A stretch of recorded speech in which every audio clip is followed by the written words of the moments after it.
BJP ಲೋಕಸಭೆ ಚುನಾವಣೆಯಲ್ಲಿ 10 ವರ್ಷದ ಅಭಿವೃದ್ಧಿಯ ಆಧಾರದ ಮೇಲೆ ವೋಟ್ ಕೇಳ್ತೀವಿ ಅಂತ ಹೇಳಿದ್ರು ಶೋಭಾ ಕರಂದ್ಲಾಜೆ. ಮೂಲಭೂತ ಸೌಕರ್ಯ, ಗ್ರಾಮೀಣ ಭಾಗಕ್ಕೆ ಸಿಕ್ಕಂತಹ ನೆರವು ಇದು ನಮ್ಮ ಶಕ್ತಿ ಅಂತ ಬೆಳಗಾವಿಯಲ್ಲಿ ಕೇಂದ್ರ ಸಚಿವೆ ಶೋಭಾ ಕರಂದ್ಲಾಜೆ ಹೇಳಿಕೆ ಕೊಟ್ಟರು. ವಿದೇಶಿ ಭಾರತೀಯರಿಗೆ ಗೌರವ, ದೂರದೃಷ್ಟಿ ಮೇಲೆ ಮತ ಕೇಳ್ತೀವಿ.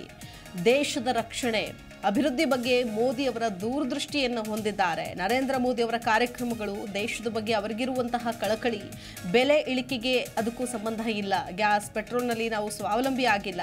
ಈ ವಿಷಯದಲ್ಲೂ ಸ್ವಾವಲಂಬನೆ ಸಾಧಿಸೋದಕ್ಕೆ ಮೋದಿ ಯೋಜನೆ ರೂಪಿಸ್ತಾ ಇದ್ದಾರೆ. ಪೆಟ್ರೋಲಿಯಂ ಉತ್ಪನ್ನಗಳು, ರಸಗೊಬ್ಬರ, ಖಾದ್ಯ ತೈಲದಲ್ಲಿ ನಾವು ಸ್ವಾವಲಂಬಿ ಆಗಿಲ್ಲ. ಈ ಎಲ್ಲವನ್ನೂ ನಾವು ವಿದೇಶದಿಂದ ಸರಬರಾಜು ಮಾಡಿಕೊಳ್ಳಬೇಕಾಗತ್ತೆ ಅಂತ ಕೂಡ ಇದೇ ಸಂದರ್ಭದಲ್ಲಿ ಹೇಳಿದ್ರು. ಆದರೆ 10 ವರ್ಷದ ಸಾಧನೆ, ಅಭಿವೃದ್ಧಿಯ ಆಧಾರದ ಮೇಲೇನೆ ಲೋಕಸಭೆ ಚುನಾವಣೆ ನಾವು ಮತ ಕೇಳ್ತೀವಿ ಅಂದ್ರು ಶೋಭಾ ಕರಂದ್ಲಾಜೆ. ಭಾರತ ಅಂತಂದ್ರೆ ಇದು ಅನ್ನುವಂಥದ್ದನ್ನ ತೋರಿಸುವಂತ ಕೆಲಸವನ್ನ ಪ್ರಧಾನಿ ಮಾಡಿದ್ದಾರೆ. ನಮ್ಮ ಹೈವೇಗಳು, ನಮ್ಮ ರೈಲ್ವೆಗಳು, ನಮ್ಮ ಏರ್ಪೋರ್ಟ್ಗಳು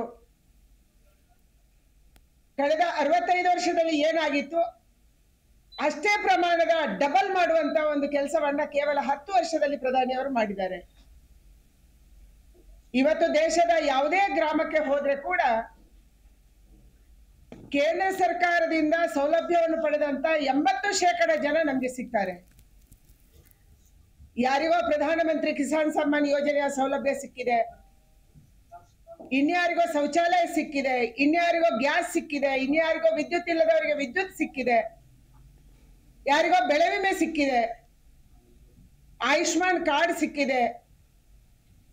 ಕೊರೋನಾದಂತ ಕೆಟ್ಟ ಸಂದರ್ಭದಲ್ಲಿ ಸರ್ಕಾರದಿಂದ ಸೌಲಭ್ಯ ಸಿಕ್ಕಿದೆ, ಉಚಿತವಾದಂತ ಅಕ್ಕಿ ಸಿಗ್ತಾ ಇದೆ. ಈ ರೀತಿ ಗ್ರಾಮೀಣ ಮತ್ತು ನಗರ ಪ್ರದೇಶದ ಜನಕ್ಕೆ ಕಳೆದ 10 ವರ್ಷದಲ್ಲಿ ಕೇಂದ್ರದಲ್ಲೂ ಒಂದು ಸರ್ಕಾರ ಇದೆ, ಈ ಸರ್ಕಾರ ಇದು ಮಾಡಬಹುದು ಅನ್ನುವಂಥದ್ದನ್ನ ತೋರಿಸಿಕೊಟ್ಟಿದ್ದಾರೆ. ನಮ್ಮೆಲ್ಲ ಆಸ್ಪತ್ರೆಗಳು ಕೊರೋನಾ ಬಂದಾಗ ನಮಗೊಂದು ಪಾಠ ಕಲಿಸ್ತು. ಇದೇ ವಿಚಾರಕ್ಕೆ ಸಂಬಂಧಪಟ್ಟಂತೆ ಮತ್ತಷ್ಟು ಡೀಟೇಲ್ಸ್ ಕೊಡ್ತಾರೆ ನಮ್ಮ ಪ್ರತಿನಿಧಿ ಬಾಳಪ್ಪ. ದೂರವಾಣಿ ಸಂಪರ್ಕದಲ್ಲಿ ಜಾಯ್ನ್ ಆಗ್ತಾ ಇದ್ದಾರೆ. ಬಾಳಪ್ಪ, ಶೋಭಾ ಕರಂದ್ಲಾಜೆ ಬೆಳಗಾವಿಯಲ್ಲಿ ಸಾಕಷ್ಟು ವಿಚಾರಗಳನ್ನ ಹೇಳಿದ್ರು. ಅದರಲ್ಲೂ ವಿಶೇಷವಾಗಿ ನಮ್ಮವರೇ ನನ್ನ ವಿರುದ್ಧ ಪಿತೂರಿ ಮಾಡ್ತಿದ್ದಾರೆ ಅನ್ನುವಂತಹ ಬಹಿರಂಗ ಸ್ಫೋಟಕ ಹೇಳಿಕೆ ಕೊಟ್ಟಿದ್ದಾರೆ. ಮತ್ತೇನೆಲ್ಲ ಹೇಳಿದ್ರು ಈ ಸಂದರ್ಭದಲ್ಲಿ? ಸ್ವಲ್ಪ ಏನು ಬೆಳಗಾವಿಗೆ ಶೋಭಾ ಕರಂದ್ಲಾಜೆ ಕೇಂದ್ರ ಸಚಿವೆ ಆಗಮಿಸಿದಾಗ ಅವರು ಮಂಗಳ ಅಂಗಡಿ ಅವರ ಮನೆಗೆ ಬಂದಿದ್ರು. ಅಲ್ಲಿದ ಒಂದು ಮಾಧ್ಯಮ ಮಿತ್ರರಿಗೆ ಒಂದು ಪ್ರಕಟಣೆ ಕೂಡ ಕೊಟ್ಟಿದ್ರು. ಏನು ನನ್ನ ವಿರೋಧ ಷಡ್ಯಂತ್ರ ನಡೀತಾ ಇದೆ ನಮ್ಮ ಪಕ್ಷದಲ್ಲಿ, ಯಾರಿಗೆ ಟಿಕೆಟ್ ಸಿಗುತ್ತೆ ಅನ್ನೋ ಕಾದು ನೋಡ್ಬೇಕಾಗಿದೆ. ಯಾಕಂದ್ರೆ ಇವಾಗ ಪಕ್ಷದಲ್ಲಿ ನಾನು ಹಲವಾರು ಏನು ಕೆಲಸಗಳನ್ನು ಗುರುತಿಸಿಕೊಂಡು ನಾನು ಕೆಲಸ ಮಾಡಿದ್ದೀನಿ, ಒಳ್ಳೆ ಕೆಲಸಗಳನ್ನು ನೋಡಿ ಪ್ರಧಾನಿ ಅವರು ಮತ್ತು ಅಮಿತ್ ಶಾ ಅವರಾಗಿರ್ಬೋದು, ನಡ್ಡಾ ಅವರಾಗಿರ್ಬೋದು, ಎಲ್ಲರೂ ಸೇರಿ ಒಳ್ಳೆಯವರಿಗೆ ಟಿಕೆಟ್ ಕೊಡ್ತಾರೆ. ಪಕ್ಷದಲ್ಲಿ ಎಲ್ಲರೂ ಸರ್ವೇಸಾಮಾನ್ಯರಾಗಿ ಪಕ್ಷಕ್ಕಾಗಿ ದುಡಿದವರು ಟಿಕೆಟ್ ಕೇಳ್ತಾರೆ. ಈಗ ಈ ಟಿಕೆಟ್ ಯಾರಿಗೆ ಕೊಡ್ಬೇಕು ಅನ್ನೋದು ಒಂದು ಕಾತುರದಿಂದ ಏನು ಹೈಕಮಾಂಡ್ ಮಟ್ಟದಲ್ಲಿ ಚರ್ಚೆ ಆಗ್ತಾ ಇದೆ ಅಂತ ಹೇಳಿದ್ರು. ಯಾಕಂದ್ರೆ ವಿರೋಧ ಸಂಸದರಿಗೆ ಯಾವುದೇ ತರ ಟಿಕೆಟ್ ಕೊಡಲ್ಲ ಅಂತ ಎಲ್ಲೂ ಉಲ್ಲೇಖ ಮಾಡಿಲ್ಲ. ಊಹಾಪೋಹಗಳು ಬರ್ತಾ ಇದ್ದಾವೆ. ಅದಕ್ಕೋಸ್ಕರ ನಾವು ಮಾಡಿದ ಕೆಲಸಗಳನ್ನು ಆಧಾರ ಇಟ್ಟುಕೊಂಡು ಏನು ಹೈಕಮಾಂಡ್ದವರು ನಮಗೆ ಟಿಕೆಟ್ ಕೊಡ್ತಾರೆ ಅನ್ನೋ ಮಾತು ಭರವಸೆ ಕೂಡ ನೀಡಿದ್ರು. ಇನ್ನೊಂದು ಕಡೆ ನೋಡಿದ್ರೆ ಏನು ಬೆಂಗಳೂರಿನಲ್ಲಿ ಮಲ್ಲೇಶ್ವರಂನಲ್ಲಿ ಬಾಂಬ್ ಬ್ಲಾಸ್ಟ್ ಆದ ವಿಚಾರ ಸಂಬಂಧಪಟ್ಟಂತೆ ಅದು ಕೂಡ ಕುರಿತಾಗಿ ಮಾತನಾಡಿದ್ರು. ಬೆಂಗಳೂರಿನಲ್ಲಿ ಬಳ್ಳಾರಿಗೂ ನಂಟಿದೆ, ಉಗ್ರರಿಗೂ ಮತ್ತು ಉಗ್ರ ಶಂಕಿತರಿಗೂ ಏನು ನಂಟಿದೆ. ಇದಕ್ಕೋಸ್ಕರ ಕಾಂಗ್ರೆಸ್ ಸರ್ಕಾರದವರು ಏನ್ ಬೇಕಾದ್ರೂ ಮಾಡಬಹುದು.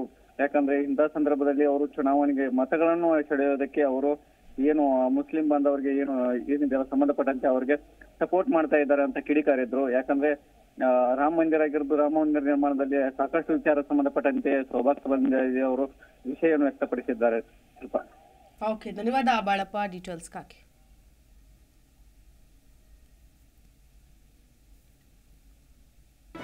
ಜಿ ಕನ್ನಡ ನ್ಯೂಸ್ ಈಗ ನಿಮ್ಮ ಮನೆಯಲ್ಲೇ ನೋಡಿ. ಎಲ್ಲ ಕೇಬಲ್ಗಳಲ್ಲಿ ಈಗ ಲಭ್ಯ. Sun Direct 292, Jio TV 1334, U Digital 162, City Cable 51, GTPL 17, Abhishek cables 821, Rock Line telecommunication 51, Shri Basaveshwara number 60, Vinayaka digital number 53, in digital number 896ರಲ್ಲಿ. ನಿಮ್ಮಿಸ್ತದ ಜಿ ಕನ್ನಡ ನ್ಯೂಸ್ ನೋಡಿ ಆನಂದಿಸಿ.